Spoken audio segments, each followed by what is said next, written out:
The GSB specifically found rare earth elements in the sand of the Jamuna River in Gaibandha district. That's right, the Jamuna River sands in Gaibandha. And there's more. They also reported finding lithium and uranium, both very high-value elements themselves. Wow.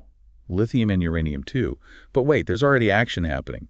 I read something about an Australian company, Everlast Minerals. Yes, that's part of the story. Reports suggest Everlast Minerals has leased about 2,400 hectares right there in Gaibandha and has apparently started mineral extraction work. So they're moving fast. What about the concentrations? Are we talking rich deposits? Well, scientifically speaking, the initial numbers are interesting. They're reporting between 60 and 176 milligrams of rare earth minerals per kilogram of sand. Okay, 60 to 176 milligrams per kilo. Right. Is that good? I mean, what does that translate to? It's significant enough to definitely warrant a much closer look. It suggests potential.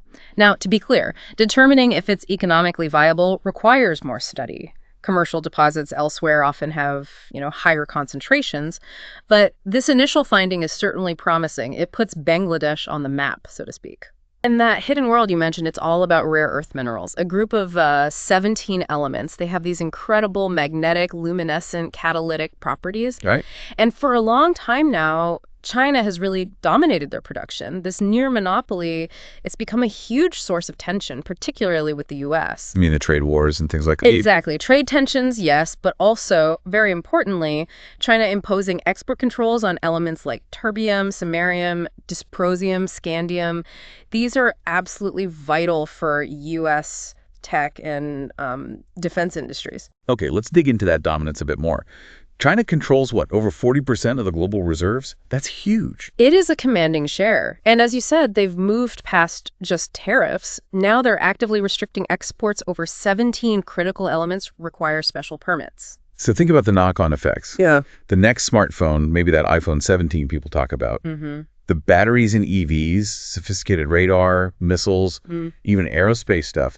It all needs these minerals. Absolutely. Big companies like Apple, military contractors, they all depend on the supply chain. So when the tap gets tightened on things like terbium, samarium, dysprosium, scandium, yeah, you can see why U.S. tech and defense get nervous. Precisely. And it's against that backdrop, all that tension, that these new developments are so, potentially significant. Findings from the Geological Survey of Bangladesh, the GSB, they're indicating substantial rare earth mineral deposits in Bangladesh, not just trace amounts. They're finding them in riverbeds, coastal areas, even mine sites. Okay, right. So Bangladesh could be sitting on something really valuable here. Yeah. But finding it is one thing.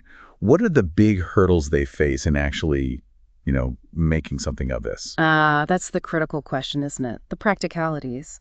Identifying it is step one. Extracting and refining it efficiently on a large scale, that's a whole different ballgame. Needs technology, I guess. Exactly. They'll need sophisticated extraction and processing tech. Either develop it themselves or, more likely, partner with companies that already have that expertise. Okay. And beyond the tech, there's the whole business side.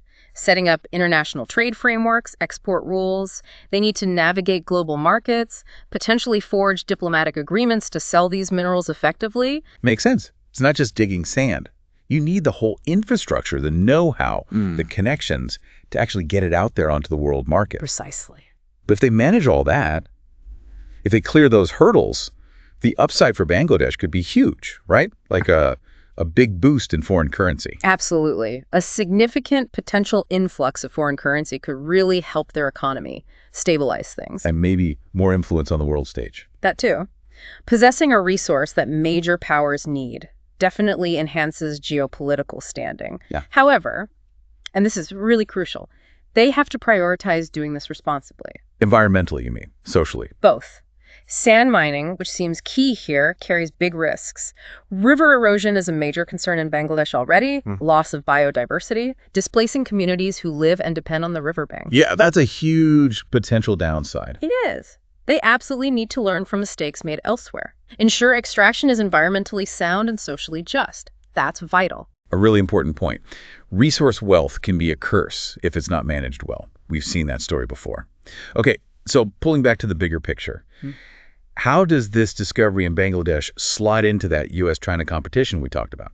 Well, thinking about that global resource competition, Bangladesh emerging as a potential new source throws a really interesting new element into the mix. A curveball, maybe? Could be.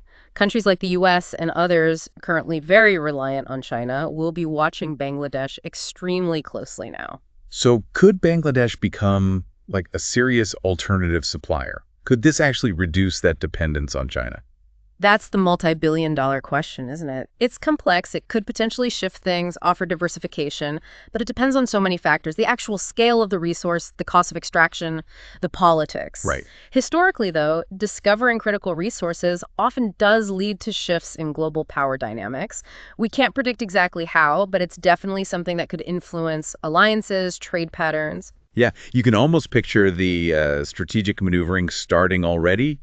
China, the U.S., maybe other players too, looking at how to secure access to these Bangladeshi resources. It adds a whole new layer. Bangladesh finds itself in a potentially powerful but very delicate position. So the bottom line seems to be Bangladesh has unexpectedly popped up as a potential player in this critical rare earth minerals game. Exactly. It adds a completely new dimension to that whole U.S.-China dynamic we've been tracking. And that brings it back home for everyone listening. This discovery, way over in Bangladesh, it could actually affect the phone in your pocket, the car you drive, maybe even bigger shifts in global influence down the line. Which leads us to a final thought, maybe something to chew on. Given all the environmental risks we mentioned and the tricky geopolitical chessboard, what kind of role should a country like Bangladesh play? And maybe more importantly, what ethical principles really need to guide how the world engages with these new resources, wherever they're found? Yeah. How do we balance need, profit, sustainability, and fairness? It's a tough question. Definitely something worth thinking about as this story unfolds.